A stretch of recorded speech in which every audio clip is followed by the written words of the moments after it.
नमस्कार दुनिया हालचाल को स्वागत करुछि मु संजय।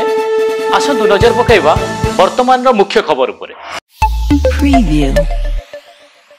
भंडारी पोखरी थाना अंतर्गत 16 नंबर जातीय राजपथ चकबंदी ऑफिस छक सम्मुखरे दुर्घटना। एक बाइक को अन्य एक बाइक पछपटु पिटिबा फଳରେ दुईटी जाक बाइक रास्ता उपरे हुतुत होई जळी पड़ी जाइछि।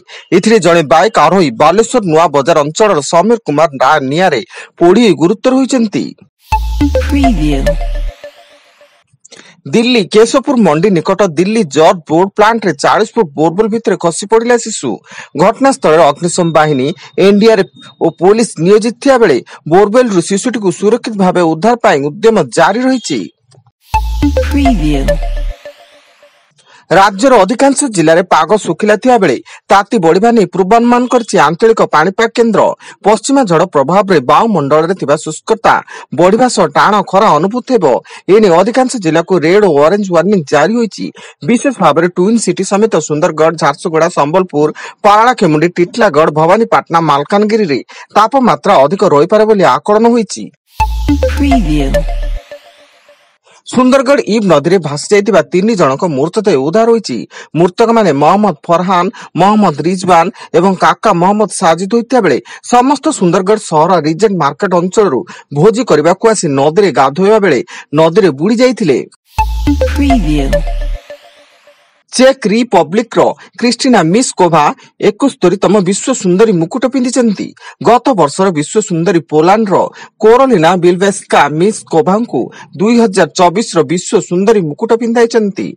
लेबानन सुंदरी यस्मिना जेटुन प्रथम रन्स पुरस्कार विजय होइता बेले 22 वर्षीय भारतीय सुंदरी मुंबई रो सिनी सेठी शेष 8 प्रतियोगी मध्य स्थान पाइथिले मध्य शीर्ष 4टी स्थान को उत्तीर्ण होई पारि नथिले।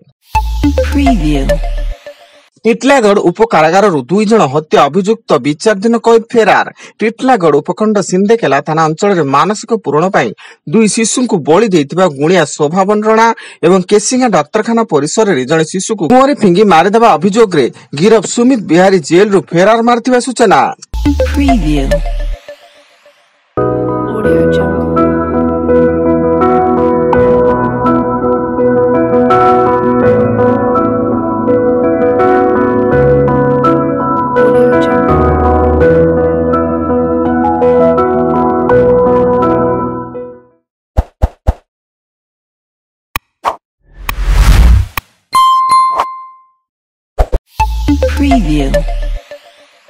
मुख्यमंत्री नवीन पट्टनायक आज संबलपुर और ब्रह्मपुर सहर में मो बस सेवार शुभारंभ करिसेंती। उभय सहर में आज 15टी लेखाएं बस चलाचल पाई सुविधा करा जाइतिया बेले ब्रह्मपुर सहर में MKCG medical college, engineering school, railway station, Brahmapur विश्वविद्यालय मध्य एई बस चलाचल करिबो।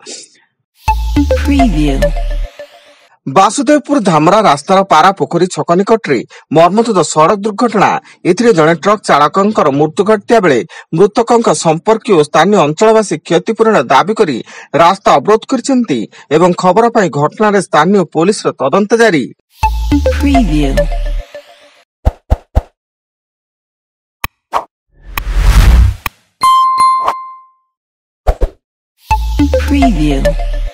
खोर्धा बोलगोड माणीबंध पंचायत बड़ नयापल्ली गांव में अभावनीय घटना।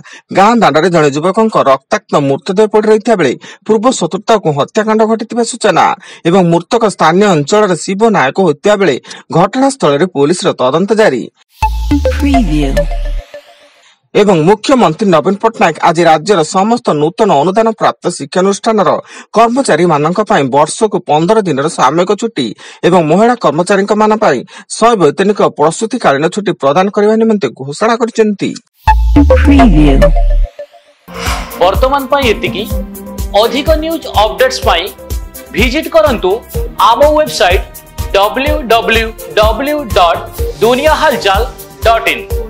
धन्यवाद।